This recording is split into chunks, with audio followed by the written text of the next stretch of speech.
जय हिंद दोस्तों, स्वागत है आपका महासू एकेडमी सोलन में।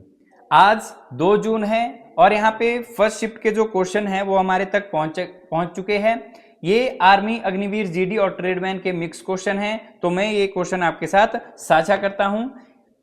पहला प्रश्न क्या पूछा गया था? स्मृति मंधाना ने WPL 2026 में क्या करा हुआ था? यानी ऑप्शन क्या थे कि सबसे अधिक छक्के लगाए थे, चौके लगाए थे, सर्वाधिक रन बनाए थे या फिर सबसे अधिक विकेट लिए थे।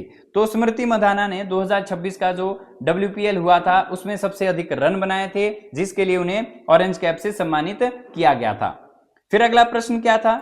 जल शक्ति मिशन को कब तक आगे बढ़ाया गया था? ये जो क्वेश्चन है ये 100% रियल है। ये हमारे स्टूडेंट ने बताए है, जो आज एग्जामिनेशन हॉल से बाहर आते ही उन्होंने हमें कॉल करी और ये क्वेश्चन हमें बताए। तो जल शक्ति मिशन वर्ष दिए गया था कि कब तक उसको आगे बढ़ाया गया है। तो जल शक्ति मिशन को 2028 तक आगे बढ़ाया भारतीय सरकार के द्वारा। क्वेश्चन नंबर 3, पूर्वी राज्य मेघालय व मिजोरम की सीमा किस देश के साथ लगती है? तो अगर हम पूर्वोत्तर भारत की बात करें तो वहां पे जो देश पड़ते हैं वो बांग्लादेश और म्यांमार, जिसका पुराना नाम बर्मा है। एक बांग्लादेश पड़ता है और दूसरा म्यांमार पड़ता है। तो यहाँ पे 2 राज्य दिए गए थे कि मेघालय और मिजोरम की सीमा दोनों की किस देश के साथ लगती है, तो वो था बांग्लादेश। और बांग्लादेश से कल भी क्वेश्चन पूछा गया था कि बांग्लादेश मतलब भारत जो देश है उसकी सीमा किस अन्य देश के साथ सबसे अधिक लगती है, तो वो बांग्लादेश के साथ लगती थी। और आज भी बांग्लादेश से क्वेश्चन पूछा गया कि मेघालय और मिजोरम राज्य की सीमा किस देश के साथ लगती है पूरब में, तो वो लगती है बांग्लादेश के साथ। अगला प्रश्न क्या था?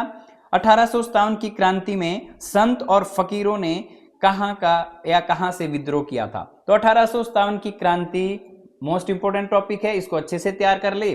और मैंने आपको ये बताया था पिछली वीडियो में भी कि जो 1857 के केंद्र है जहां से नेतृत्व किया गया था वो आपने अच्छे से तैयार कर लेने हैं। तो 1857 की क्रांति में संत और फकीर ने कहां से विद्रोह किया था? तो उन्होंने मेरठ से किया हुआ था।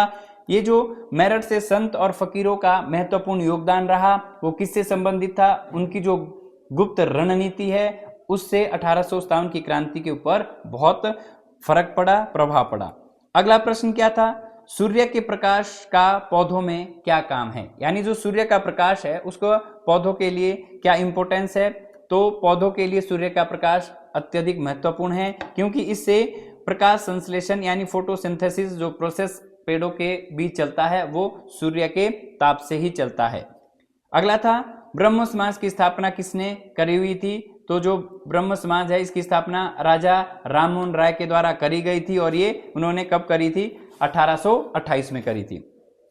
फिर उसके बाद क्या था कि CO2 और चूने का पानी, यानी जो कार्बन डाइऑक्साइड है और चूने का पानी है यानी लाइम वाटर, वो मिलकर क्या बनाते हैं? तो ये मिलकर बनाते हैं CaCO3 और H2O, यानी कैल्शियम कार्बोनेट और जल, ये बनाता है कार्बन डाइऑक्साइड और चूने का पानी मिलकर। ये पूछा गया था। फिर अगला था कि नगर निगम का मुखिया कौन होता है, या नगर जो परिषद है ये पूछा गया था कि इसका मुखिया कौन होता है? तो इसके जो मुखिया है वो मेयर होते हैं, जिसे महापौर कहा जाता है। मेयर इसके मुखिया होते हैं। और नगर निगम से संबंधित शायद पीछे संविधान संशोधन पूछा गया था, ये भी आपने तैयार कर लेना है। ये मैं आपको बता दूं। और इसका जो प्रशासनिक मुखिया होता है वो नगर आयुक्त होता है, जिसे म्युनिसिपल कमिश्नर कहा जाता है। ये भी आपने ध्यान देना है। अब ये ऑप्शन पे डिपेंड करेगा कि ऑप्शन क्या थे इस क्वेश्चन के। अब आगे क्या क्वेश्चन पूछा गया था कि ग्राम पंचायत की सबसे छोटी इकाई कौन सी होती है? तो वो ग्राम सभा होती है। ये भी आपने ध्यान रखना है। फिर पूछा गया था कि लघु संविधान किसे कहा जाता है? तो जो 42वां संविधान संशोधन हुआ था इसको लघु संविधान या मिनी कॉन्स्टिट्यूशन के नाम से जाना जाता है। फिर मैथ से भी क्वेश्चन पूछे हैं, मैथ बेसिक है ये मैं बता रहा हूं। ये क्वेश्चन पूछा था कि 200 का 20% बढ़ाने पर हमें कितनी संख्या प्राप्त होती है। फिर अगला क्वेश्चन क्या था कि कांग्रेस की पहली महिला अध्यक्ष कौन थी? तो कांग्रेस की जो पहली महिला अध्यक्ष थी वो एनी बेसेंट थी। अगर भारतीय महिला पूछे तो वो सरोजनी नायडू थी, भारतीय महिला। अगला पूछा गया था कि मोम को द्रव में बदलने का कारण क्या है, यानी मोम जब द्रव में बदलता है तो वो कौन सा परिवर्तन है, तो भौतिक परिवर्तन है। ये साइंस से पूछा गया था। फिर पूछा गया था सबसे पहली एंटीबायोटिक कौन सी थी, तो पहली जो एंटीबायोटिक है वो पेनिसिलिन थी, जो अलेक्जेंडर फ्लेमिंग के द्वारा खोजी गई थी। अब ये क्वेश्चन थे, जो आपको फुल क्वेश्चन है वो महासू एकेडमी के यूट्यूब चैनल पर शाम को मिलने वाले हैं।